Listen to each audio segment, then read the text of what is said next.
चलो सवाल कितने पूछे कितने नहीं पूछे ये तो मैं बता नहीं सकता, because this is between me and the interrogation team. अब बात ऐसे है, बड़ी बात ये नहीं, बड़ी बात ये है कि एक एस्टैब्लिश्ड इंस्टीट्यूशन को इन्होंने तबाह कैसे किया। ये लीडर ऑफ द ऑपोजिशन जो होता है वो हमारा जो है he is considered to be the shadow chief minister. अगर नंबर 2 पोजीशन होल्ड करने वाला आदमी कॉन्स्टिट्यूशनली, उसको 6 घंटे सस्टेन्ड इंटेरोगेशन में बैठाया जा सकता है। आप साधारण पंजाबी का हाल तो देखिए क्या होगा। मुझे आज ध्यान आ रहा था अपनी बहन जो कर्नल बाट की वाइफ है, जिनकी दस्तार उतारी गई, एक सर्विंग कर्नल को कैसे पीटा गया, उसके बेटे की पिटाई हुई, कैसे हमारे किसान भाइयों की इधर डिटेंशन हुई चंडीगढ़ में, कैसे उनके दोनों बॉर्डर से सारा सामान उठा लिया गया, कैसे हर रोज़ फरौतियाँ हमारे भाइयों को चिट्ठियाँ आ रही हैं, गोलियाँ मार रहे हैं। एक इनके आपके सरपंच ने 4 दिन पहले एक सब इंस्पेक्टर मार दिया। तो ये जो हालात हैं, हमारे गवर्नर साहब खुद बोल रहे हैं इन हालातों पर, तो मैं समझता हूँ ये इंस्टीट्यूशंस बनने में बहुत देर लगती है।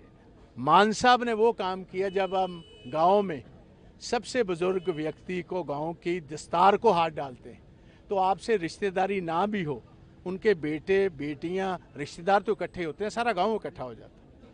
और आज हमारी दस्तार को हाथ इन्होंने डाला है।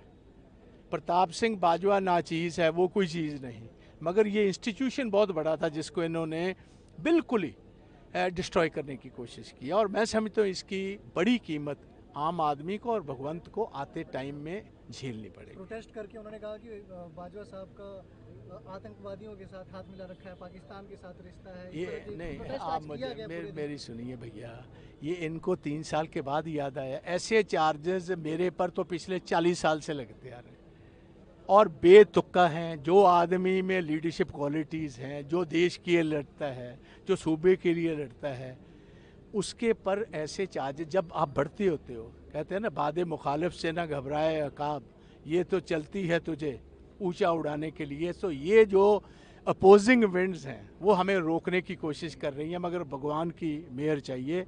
ये जब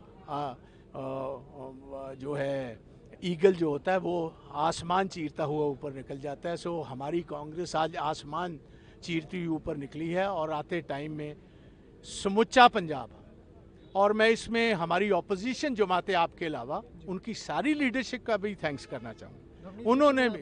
उन्होंने सभी ने ही, मैं किसी एक का नाम नहीं लूँगा, सभी का शुक्रिया अदा करना चाहता हूँ, because they feel democracy is in danger.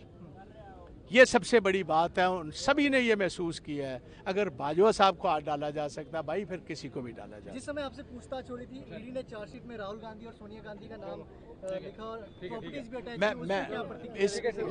मुझे इस बात की कोई जानकारी नहीं है, मगर मैं समझता हूँ जो दिल्ली में हो रहा है वो ही पंजाब में कर रहे हैं। और मोदी साहब की सरकार और आपकी सरकार, ये एक सिक्के के 2 पहलू हैं। ये तो बहुत दफ़ा आपको बता